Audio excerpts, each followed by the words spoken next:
Danau Situ Bagendit gitu. Asal-usul Danau Toba bisa menghibur. Jadi saat aku bosan baca dongeng. Halo teman-teman, tetap semangat dan ceria. Kali ini Kak Rani akan menemani teman-teman untuk membahas seputar pengetahuan dongeng. Oh iya, sebelumnya selamat Hari Dongeng Internasional ya teman-teman. Tanggal 20 Maret kemarin diperingati sebagai Hari Dongeng Internasional. Teman-teman, apakah kamu memiliki kebiasaan dongeng sebelum tidur? Nah, membaca dongeng membuat kita ingin belajar membaca dan menulis. Selain itu, dongeng juga mengasah kreativitas kita loh. Yuk kita cari tahu dulu jenis-jenis dongeng yang ada lewat video ini. 5 jenis dongeng dalam pelajaran Bahasa Indonesia. Siapa yang suka baca atau nonton cerita dongeng? Dongeng adalah salah satu jenis cerita yang sering kita temukan. Ada dongeng yang disajikan dalam bentuk buku, video, ataupun audio. Adik-adik kecil yang belum bisa membaca akan lebih semangat untuk membaca kalau terbiasa dibacakan dongeng. Lalu, anak-anak seusia kita juga banyak yang jadi ingin belajar menulis cerita karena suka membaca dongeng. Nah, dalam pelajaran Bahasa Indonesia, dongeng itu ada banyak jenisnya loh. Ini dia beberapa di antaranya. 1. Fabel. Fabel adalah cerita tentang kehidupan binatang, tapi dunianya sama dengan dunia manusia. Dalam dongeng fabel, binatang-binatang yang menjadi tokoh digambarkan berperilaku seperti manusia. Misalnya berbicara, berpikir, sekolah, bekerja, dan melakukan aktivitas lainnya. Contoh fabel adalah cerita tentang kura-kura dan kelinci. 2. Legenda. Legenda adalah cerita yang mengisahkan tentang asal-usul terbentuknya suatu tempat. Cerita ini biasanya berasal dari rakyat zaman dulu di daerah tertentu dan dianggap benar-benar terjadi. Kemudian legenda itu akan diceritakan kembali secara turun-temurun. Contoh legenda adalah asal-usul terjadinya Gunung Tangkuban Perahu. 3. Mite. Mite adalah cerita yang berasal dari rakyat di suatu daerah tertentu. Berbeda dengan legenda, mite biasanya menceritakan tentang tokoh-tokoh gaib, misalnya dewa, peri, atau bahkan hantu. Contoh mite adalah cerita tentang Nyi Roro Kidul dari Yogyakarta. 4. Sage. Sage adalah kisah yang menceritakan kehebatan seseorang sampai disebut sebagai pahlawan. Sama seperti dongeng lainnya, sage juga menyebar dari mulut ke mulut dan diturunkan dari nenek moyang. Maka itu ceritanya bisa sedikit berubah. Contoh sage adalah kisah tentang Jaka Tingkir yang hebat melawan para penjahat. 5. Parabel. Parabel adalah cerita yang mengandung nilai-nilai pendidikan, baik itu pendidikan agama, moral, atau pendidikan lainnya.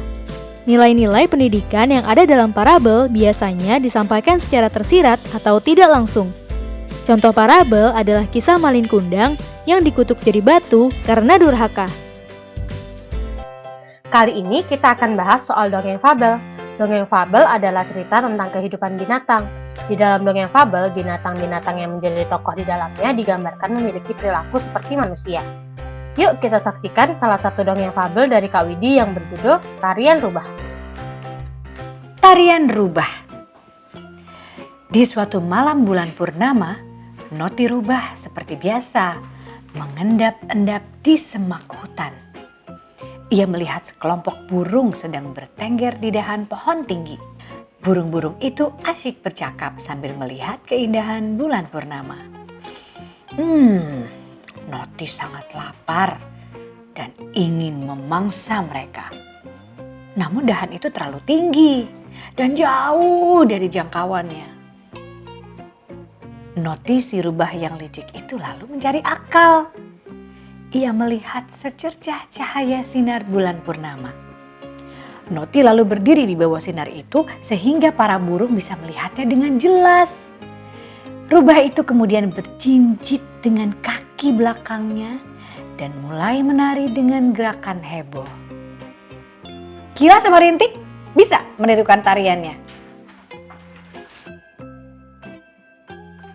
Sambil jinjit, kaki belakangnya jinjit. Lalu, pertama-tama nih, Rubah itu kemudian berjinjit dengan kaki belakangnya dan mulai menari dengan gerakan heboh. Pertama, ia berputar-putar seperti gasing. Rintik sama Kila bisa berputar-putar seperti gasing?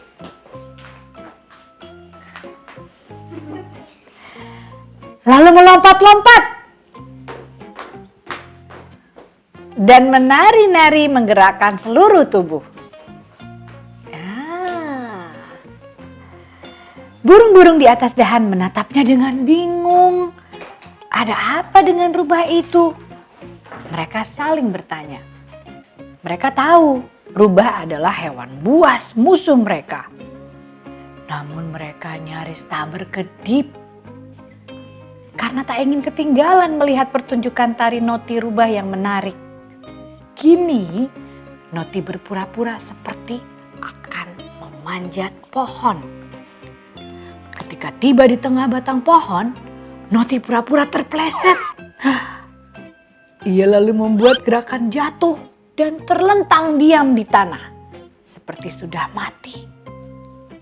Dan berikutnya, dengan tiba-tiba ia menggulingkan tubuhnya, kini tubuhnya tengkurap dan ia mulai merangkak. Kini, burung-burung di atas pohon sudah semakin tertarik padanya. Mata mereka tak berkedip melihat Noti. Maka Noti mulai menggerak-gerakan ekornya.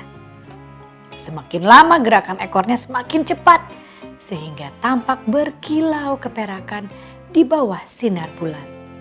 Kepala burung itu ikut bergerak cepat ke kiri dan ke kanan mengikuti arah gerakan ekor. Sesaat kemudian, burung-burung yang malang itu merasa kepala mereka sangat pusing dan berputar-putar.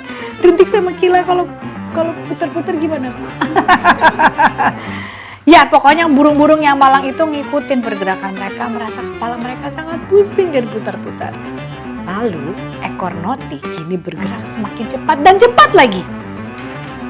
Cepat lagi. Burung-burung itu tak bisa menahan keseimbangan tubuh mereka lagi di dahan. Oh no, Noti menanti dengan sabar di bawah pohon. Tak lama, satu persatu mereka jatuh ke tangan Noti yang terbuka lebar. Burung-burung yang malang, mereka terlalu tertarik pada Noti rubah yang berbahaya. Akhirnya mereka menjadi korban hewan licik itu. Kasihan ya. Melalui cerita ini, kita jadi tahu sebaiknya kita tidak boleh percaya dengan orang yang baru. Jangan mudah terpengaruh dan jangan ikut-ikutan. Semoga kalian selamat. Seru banget ya dongeng tentang si rubah yang dibacakan oleh Kak Widi. Dalam dongeng itu, si rubah digambarkan bisa menari seperti kita manusia. Oh iya, siapa karakter pemberani dalam dongeng yang teman-teman ingat? Kalau Kak Rani paling suka dengan Peter Pan. Dia dan teman-temannya berani untuk menghadapi bajak laut. Nah, ternyata ada banyak tokoh dongeng yang berani. Siapa aja ya? Yuk kita lihat video ini. 5 dongeng klasik yang memiliki karakter tokoh pemberani. 20 Maret kemarin diperingati sebagai Hari Dongeng Sedunia, teman-teman. Biasanya diceritakan ada tokoh pemberani dalam sebuah dongeng. Siapa karakter yang paling teman-teman ingat? Kita cari tahu beberapa dongeng klasik yang punya karakter tokoh pemberani yuk. 1. Cinderella. Mungkin banyak teman-teman yang mengenal kisah Cinderella dari film Disney. Tapi sebenarnya kisah dongeng Cinderella sudah dikisahkan turun-temurun di berbagai budaya di dunia. Maka itu, kisah Cinderella termasuk dalam dongeng klasik. Tokoh Cinderella digambarkan sebagai sosok yang baik hati dan pemberani.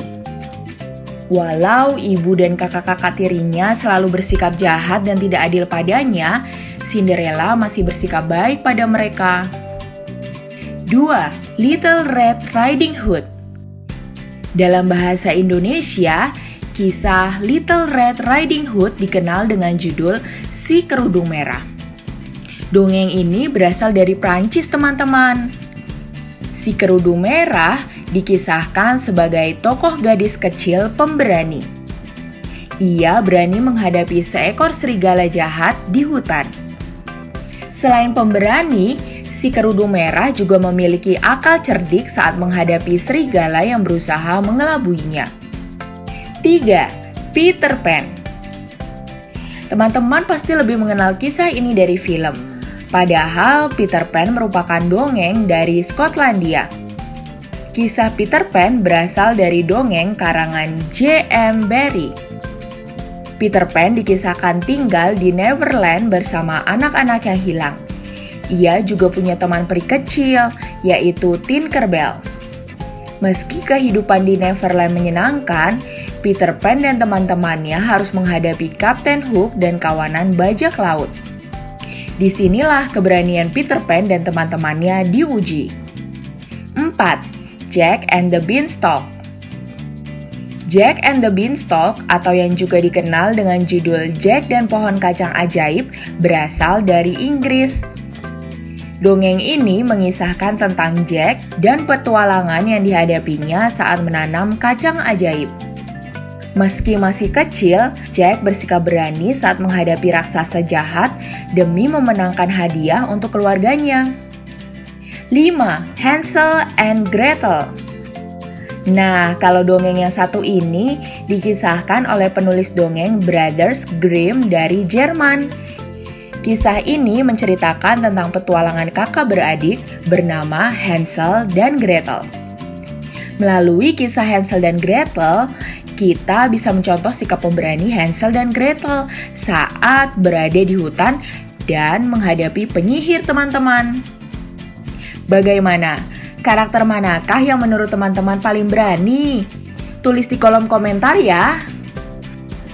Nah, teman-teman, Kak Rani senang sekali karena hari ini kedatangan teman-teman Bobo yang ternyata juga sangat senang dengan dongeng. Ada Asyalina dan Geraldine. Kalau gitu kita ngobrol-ngobrol dengan Asyalina dulu yuk. Halo Asyalina, apa kabar? Halo Kak. Kamu lebih suka baca dongeng tentang apa sih? Tentang story. Storynya sih lebih sukanya animal. Tentang animal berarti cerita tentang dongeng fabel ya? Iya. Asyalina, dongeng apa yang terakhir kali kamu baca?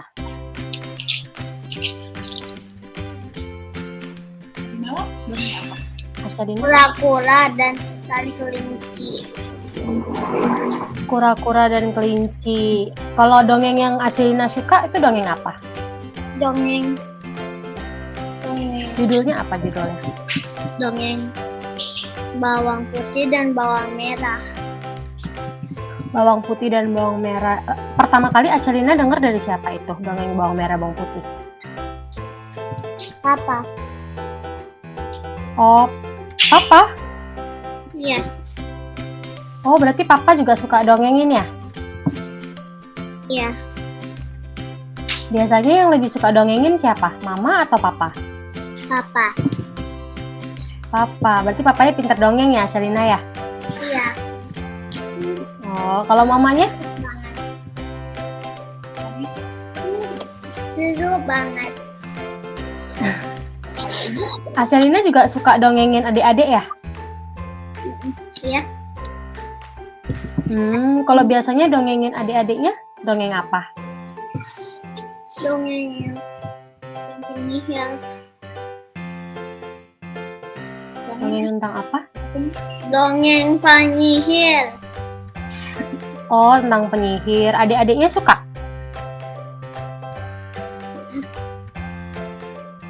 Biasanya responnya apa kalau dia dengerin Asyalina dongeng? Ketawa. Oh, lucu berarti ya. Terima kasih Asya. Terima kasih kakak.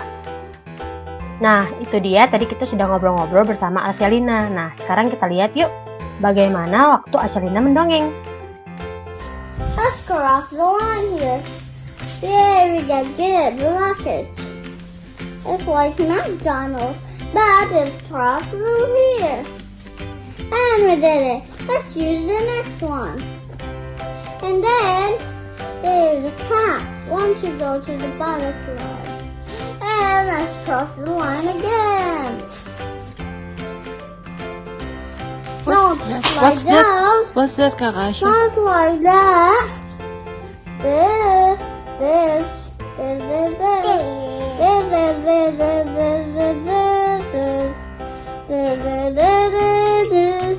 Lie down. And then next one. The cat wants to go to the home. It's green today, and there's a truck, horse, and ladybugs, and no. And we're gonna go toward the line. Huh? Kok ladybug? That's not a ladybug. Look. Ini apaan? So the cat goes to here and cross the here. And we go to here. Here. I found it. And we get a good job. And that's how we done. Bellum. Yeay. Bellum start. Oke, nah sekarang Kak Rani juga akan ngobrol-ngobrol dengan Geraldine nih. Halo Geraldine. Halo, Kak. Apa kabarnya hari ini? Baik, Kak. Kamu suka baca dongeng tentang apa ini? Kayak legenda usul gitu. Kayak daerah misalnya asal-usul Danau Toba. Oh, terus legenda apa lagi nih yang pernah kamu baca dongengnya?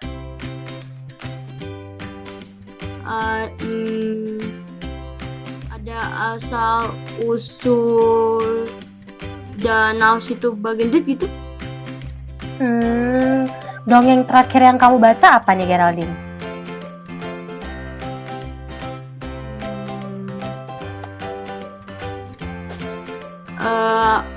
Aku tadi baca dongeng saat aku kecil. Oh, judulnya Saat Aku Kecil. Geraldine kenapa suka baca dongeng? Bisa menghibur. Jadi saat aku bosan baca dongeng. Katanya Geraldine juga suka mendongeng ya? Iya, Kak. Biasanya mendongeng untuk siapa nih? Untuk adik-adiknya? Atau dongeng sama teman-teman gitu? Dongeng sama teman-teman bisa.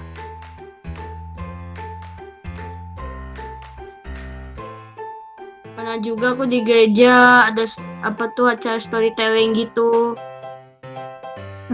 Storytelling apa yang Geraldine bawain waktu di gereja? Kera dan kepiting. Kera dan kepiting. Kenapa pilihnya dongeng itu? Disuruhnya itu baca ceritanya itu yang itu, Kak. Oh, kirain Geraldine pilih sendiri ceritanya. Oke deh, kalau gitu. Terima kasih ya Geraldine. Ya, Kak. Nah, tadi kita juga udah ngobrol-ngobrol nih sama Geraldine. Gimana sih kalau Geraldine waktu mendongeng? Kita lihat video ini yuk. Halo semuanya, aku akan menceritakan rahasia Fofo Rubah. Pada suatu hari, di sebuah hutan ada 3 hewan. Ada kama beruang, kukun rakun, dan Fofo Rubah. Seminggu menjelang kama beruang ulang tahun, Fofo Rubah berdiam diri di rumah. Ia tak mau pergi kemana-mana jika diajak oleh temannya. Saat itu, kejadian yang lebih aneh saat kama beruang datang ke rumah Fofo dan ingin bilang bahwa ini hari ulang tahunnya dan kita akan berjalan pergi. Fofo bilang, pergi, jangan masuk ke dalam rumahku. Nah, setelah mendengar pembicaraan Fofo Rubah yang ada di dalam rumah, kama beruang jadi sangat sedih. Ia mungkin merasakan bahwa Fofo itu kesal dengan mereka, tetapi kata kukun rakun, Sepertinya ia sakit gigi, sakit parah, atau sakit luka-luka yang lumayan berat. Setelah itu, Kama beruang membawakan toples yang berisi selai raspberry yang enak jika dimakan dengan roti, dan Kuku-Rakun membawa buket yang berisi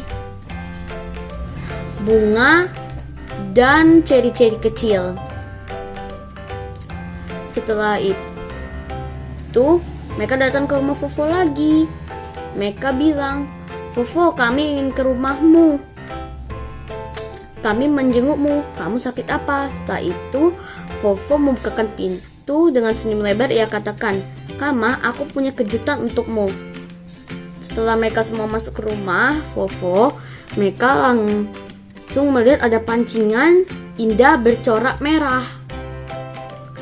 Kama kaget, dan dia juga menemukan kotak yang berwarna kuning yang untuk menyimpan umpan. Setelah itu, Fofo bilang ia sangat susah untuk membuat ini semua. Dia jadinya putus asa. Setelah itu, mereka semua mancing. Fofo membawa 2 alat pancing, satu untuknya dan satu untuk si rakun. Setelah itu, ikan yang akan mereka tangkap akan dibakar di pesta nanti. Terima kasih. Nah, itu tadi obrolan seru Kak Rani dengan 2 teman Bobo yang suka sekali membaca dongeng. Teman-teman juga teruslah membaca dongeng karena mendongeng untuk cerdas. Oh iya, di video berikutnya kita akan ngobrol-ngobrol dengan Kak Lucy seputar dongeng loh. Penasaran kan? Jangan lupa baca majalah Bobo yang terbit setiap Kamis dan kunjungi juga bobo.id. Selain itu, jangan lupa juga untuk subscribe channel YouTube Majalah Bobo agar kamu tidak ketinggalan video-video menarik setiap harinya. Sampai jumpa lagi ya. Dadah! Teman-teman, jangan lupa kunjungi website untuk anak ya, bobo.id. Like, comment, share, dan subscribe juga ke channel Bobo yuk!